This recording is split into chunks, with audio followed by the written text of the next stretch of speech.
Welcome to this WEBCON webinar about connecting to external data and applications. The centerpiece of WEBCON BPS is, of course, the instant change engine, and the applications you build with it have all of the facilities you need, including internal data. But when you need to connect to external data, like databases and web services and directories, we provide a solid and secure integration scheme. We'll talk about that in a minute. But remember, the applications you build can be surfaced in Teams, in SharePoint, in mobile apps, in web apps, or our standalone portal in a consistent way. This webinar is all about connectivity to external data, databases, web services, and directories. And it begins with connections. Connections are our way of brokering access to external data. There are a number of different kinds of connections that can be built. In the box, you'll see SQL Server and Oracle and RESTful web services and SOAP web services and SharePoint content lists, libraries, and such. Here we're going to create one that is specifically targeted at Microsoft SQL Server. And we're going to put in connection details about the server we want to communicate with, the database we'd like to talk to, the username and the password. That would be if you're using SQL integration.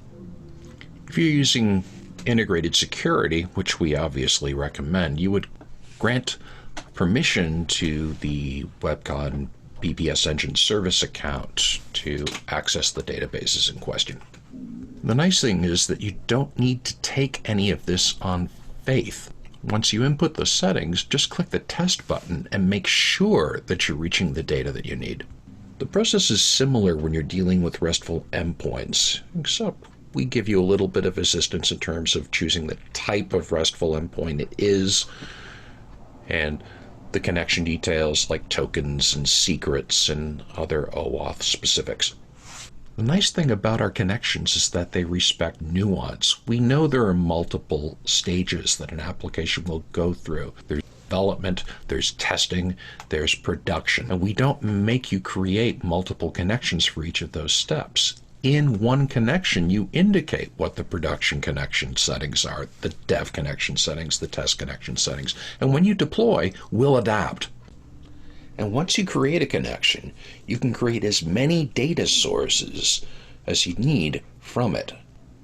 Now, in this example, you can see that there are a great number of data sources that have been created using that single SQL Server connection. And you should think of a data source like a SQL view, except it's pointing to external data, not within our application. In this particular case, this is a data source using SQL and Oracle data. But this is an example of using a SharePoint list, using a pre-existing SharePoint connection. Once the connection has been selected, you just indicate what the template is, like is it a custom list or a calendar or what have you. Choose the site that you need, and then select the list or library that you'd like to connect to. In all of these cases, once you have everything connected, you can test to make sure that you're actually retrieving the data that you need. And what's more, you can refine the selection criteria using SQL, CAML, or parameters. Now you're seeing multiple connections to SharePoint, multiple connections to SQL data here, multiple connections to REST and SOAP web services. Some of these are connections to the Microsoft Graph API. Some are connections to Salesforce. Some are connections to homegrown web services. Same kind of deal. You specify the criteria, and then you test to make sure that the data looks, well, right. Once you've created the data sources, you can bind them to a variety of form fields and report columns. Here's an example of a form that has quite a lot of lookup fields in it, but they're linked to data sources that come from a single database connection. So one form, many controls, each connected to a different data source. Everything's coming from a common SQL connection. We're reusing it over and over again. You're able to specify how many rows should be retrieved when someone just clicks on a search button. Or if you allow them to type in some details, we can refine the criteria even further. Now let's take a look at configuring that. we're going to go ahead and go to the application designer, and we're going to choose a choice field, and we're going to use as its reference a data source. In that particular case, it's a SQL data source, and we're using a little bit of a filtering criteria. But let's go to this one where we're retrieving everything. There. Now we'll go back to the one that has filtering criterion, and we'll check to make sure it works too. Notice that in all of these, we can test them, but all we really had to do is point to an existing data source. We did the work once, so we don't have to do it over and over again. Now that's not just for form fields. Data sources can be used all over the place, including within the workflow process and within business rules. Here is a workflow that checks a business rule to see how it should proceed, or even whether it can proceed further before criteria are met. And here is a rule that does a data source lookup. There's the data source. There are the filtering criteria. It's based on 2 fields. And that's the data that we want to retrieve. Sometimes we want just the first row being returned. Sometimes we want them all. That's especially useful within certain workflow actions. Directory connections are in the box. They work the same way as the connections you've been seeing, but you'll notice we didn't set anything up connection-wise. In this particular case, you can see a number of different directory connections and directory data sources. They all say BPS on them. When you configure WEBCON BPS connections to directory data sources for synchronizing users and providing single sign-on and such, we reuse that connection data and automatically create a connection to it and automatically create data sources that map to it. You can in turn add more. But this is what you get by default by virtue of synchronizing users between a directory and with WEBCON BPS. One thing we don't do is provide you with a library of pre-written connectors, because most pre-written connectors are missing something. A famous misleading exaggeration is ready-to-use connector. Typically speaking, if someone gives you a ready-to-use connector, they will in good faith give you the methods they think you need. But invariably, you're going to want a couple of other things that weren't planned for. They might be straightforward and basic and fundamental to you, but the developer of the pre-written connector might not have thought of it, or at least might not have thought of it at the beginning. Which means you can't really use the pre-written connector. You're going to need to build something yourself. Our goal is to make sure that it is easy to build that thing yourself. Unlike social and personal sources, application curators usually want to be involved with enterprise data sources. If your job is to curate, say, Salesforce or Microsoft Dynamics CRM, you don't necessarily want people creating connectors to it or using connectors to it without you governing what's possible. So you build up a catalog of enterprise data sources and have others reuse it and reuse it and reuse it over and over again. Let's go through an example using Salesforce.com. We have a RESTful connection to an endpoint there, and we have created a couple of different data sources, one for accounts and one for contacts. And you can see here the URL to the endpoint that we're communicating with, and we can query the data from it to make sure that it's the data we need. And that looks good. So we have a proper data source, and we can use this within the workflow, within the form fields, anywhere we need to.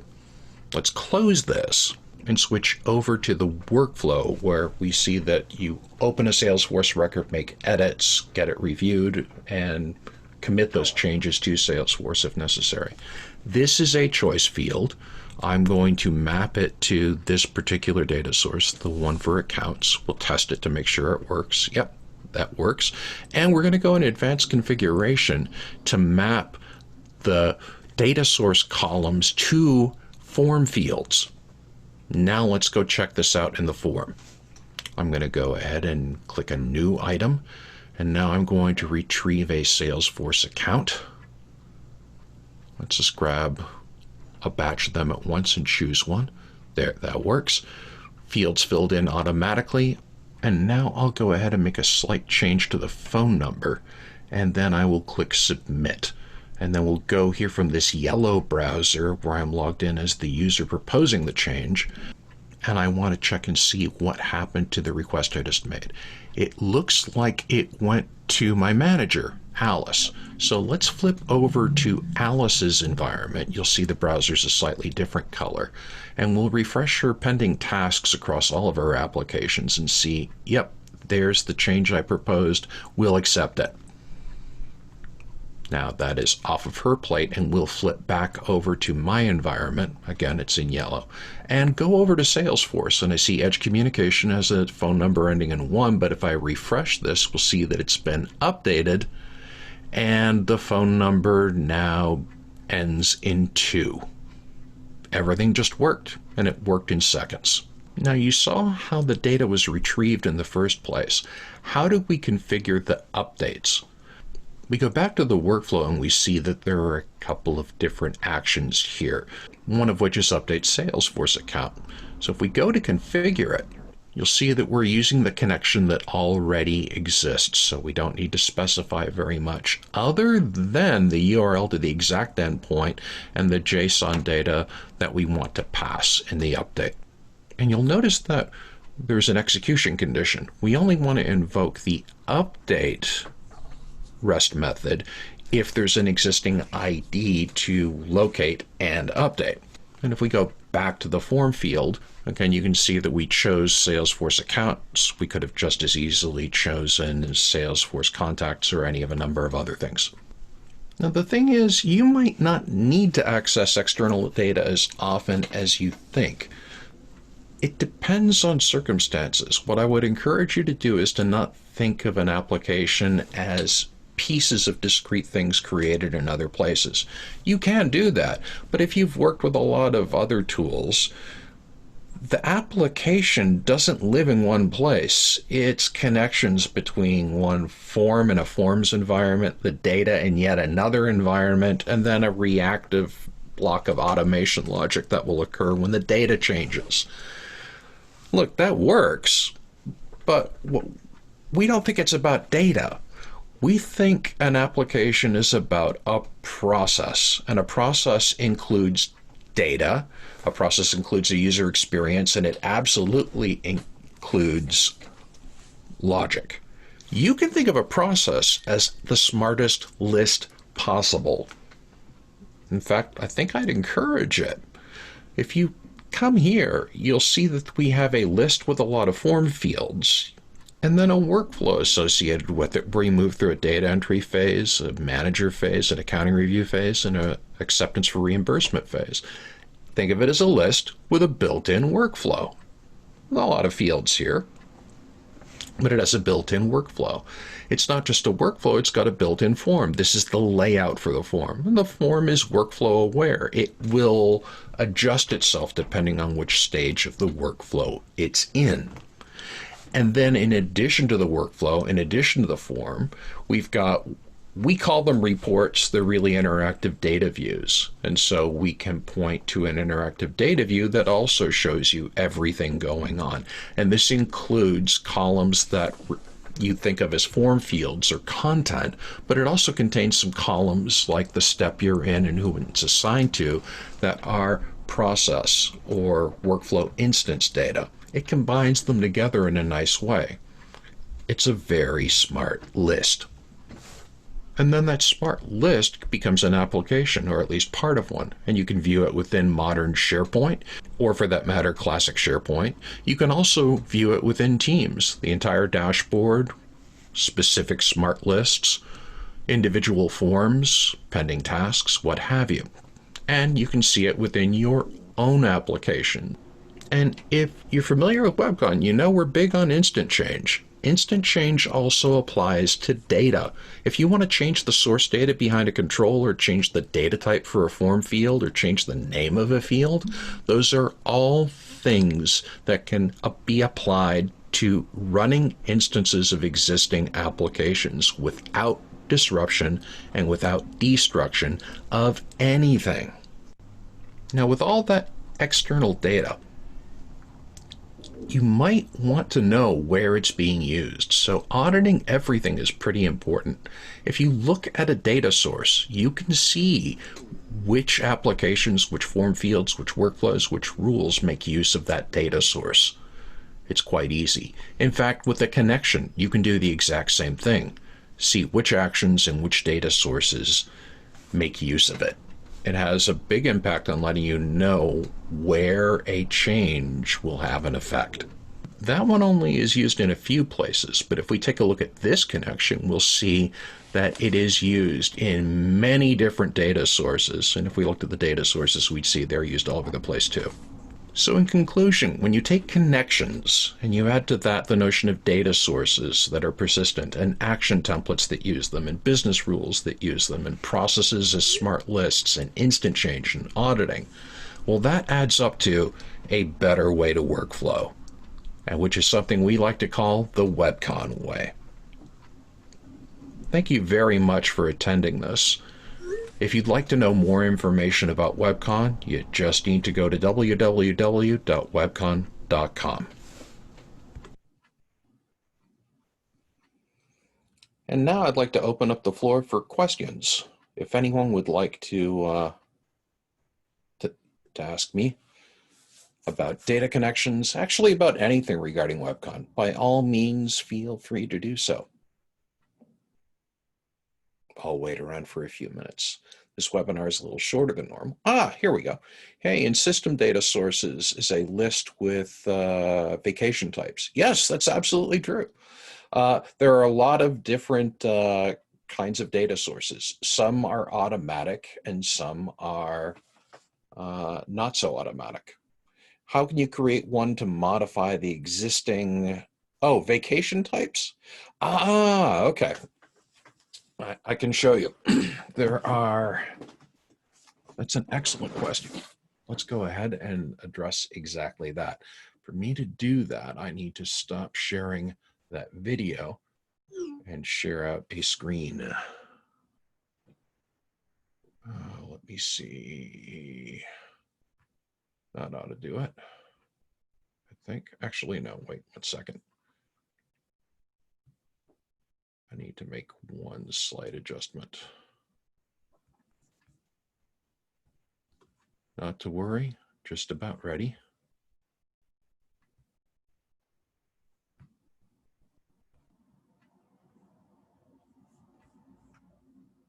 Okay. Now let's try this again.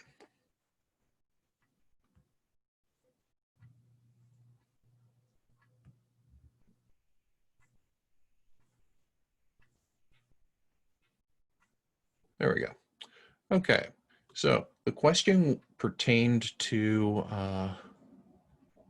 taking a look at data sources, and specifically the one for vacation types. So for example, what is being referred to here is, there are a couple. There's one here under system, and you see vacation types in English, and you see vacation types in Polish. And this is a special version of an SQL data source. So if you don't want to use this one, you are free to create under, in fact, if you look at this, it's just an SQL query with very specific field names and very specific data types for those field names. Notice how they're being cast in specific ways.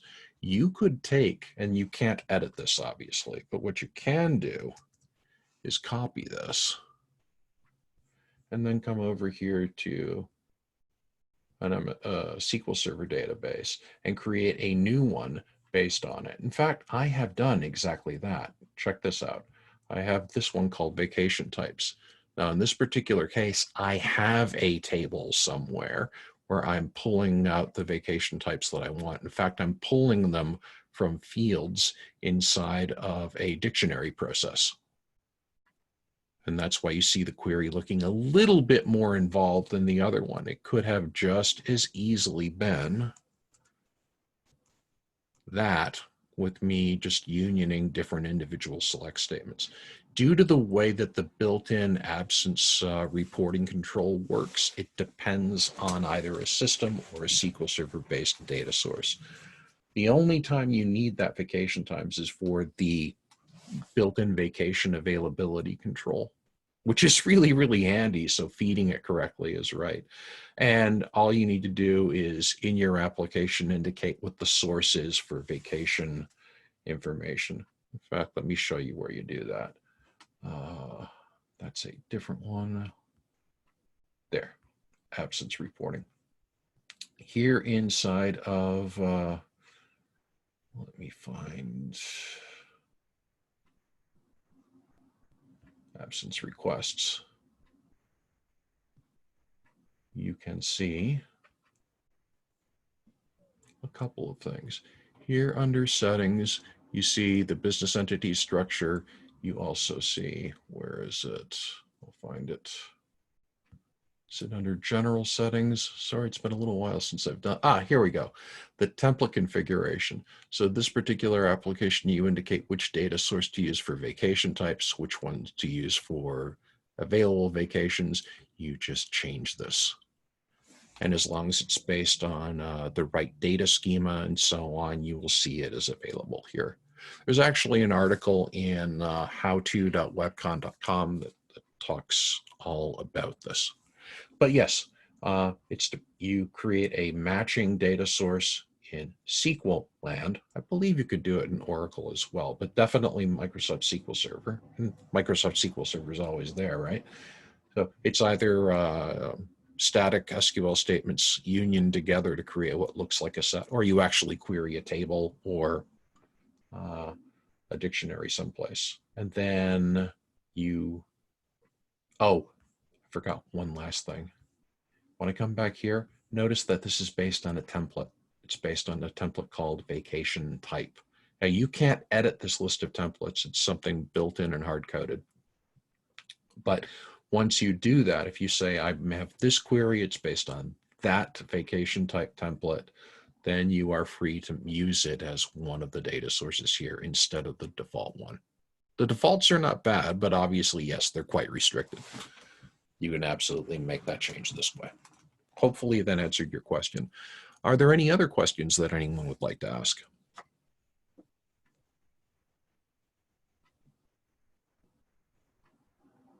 Going once.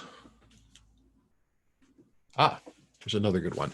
The leave of absence process wizard created automatically the others. Yes, that's correct. If you use the leave of absence process wizard, we'll create everything you saw here. In fact, you're giving me a good idea.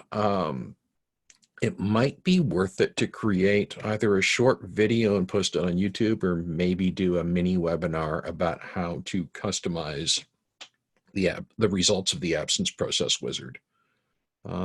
I know we've got some details on this inside of a how-to article on howto.webcon.com, but yes, if you do this, I'll see if we can do something more visual than a how-to article. It's certainly worth say a 10 to 15 minute video. All right, someone else. If I see one process with different workflows, can I connect, for example, two sources from two different systems in one workflow? Yes, you absolutely can.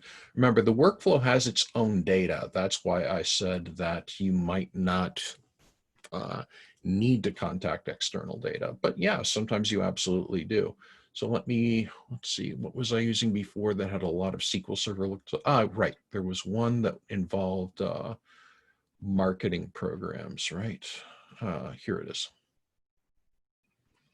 This one made extensive use of two forms of data. In this particular case, the form fields, I have some that were being fed by, let's say, here's marketing channel. Marketing channel is a form field being fed by a SQL Server-based data source. The data within the application is coming from a different SQL Server-based data source. But you know something? There would be absolutely nothing wrong with, although the fact that I will do this, it will make no sense. But I could absolutely positively come here, and instead of getting my list of marketing channels from that SQL Server database, I could instead get them from a list of available Salesforce accounts. Now I would then need to go here to test, make sure that's there, and then go here into advanced configuration, and then map some of the data coming back to the appropriate field inside my available fields. You could do it. Again, what I'm doing here makes no sense, but the mechanism that I'm showing you, which is if you wanted to combine multiple things from multiple places, it's actually pretty easy. Let's see. Someone wants to connect to PostgreSQL. Is there a default connection service, or do you need to create a REST API first and use that? Let's see. It is entirely, what I would suggest you do is get in touch with, well, you're getting in touch with me, so that's a legitimate thing. Do me a favor, email me, Mike Fitz, MikeFitz at webcon.com. I will check and see whether we have at some point created one that talks directly to PostgreSQL. I've done a little bit of work with it myself. I wound up using Postgrest, I think it's called. There's a built-in supported or official REST API that front ends access to PostgreSQL. I wound up using that because it really wasn't difficult or painful.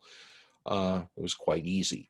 However, it's entirely possible that someone has written a custom component to do that. We don't publish it or bundle it in with the base product, but Postgres is it's a database we see often enough that I suspect someone has done it, and if they're willing to share it, it shouldn't be too difficult to do so. It's certainly, we've recently released connectors to their API connectors, they're not data connectors, to a couple of different electronic signature providers, 4 different ones. We wound up releasing the source code on GitHub, and you plug those in using the SDK. It works very, very nicely. It's very straightforward. It's entirely possible we have something similar for Postgres. So the immediate answer is I don't know, but the more elaborate answer is this wouldn't be hard. Any other questions?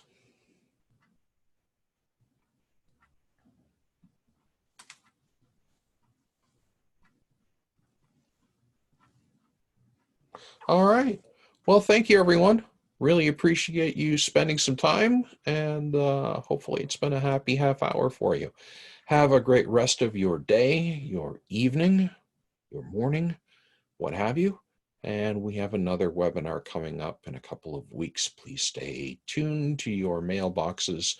We'll definitely make sure you know about it well in advance. Thanks. Take care, everybody. Bye now.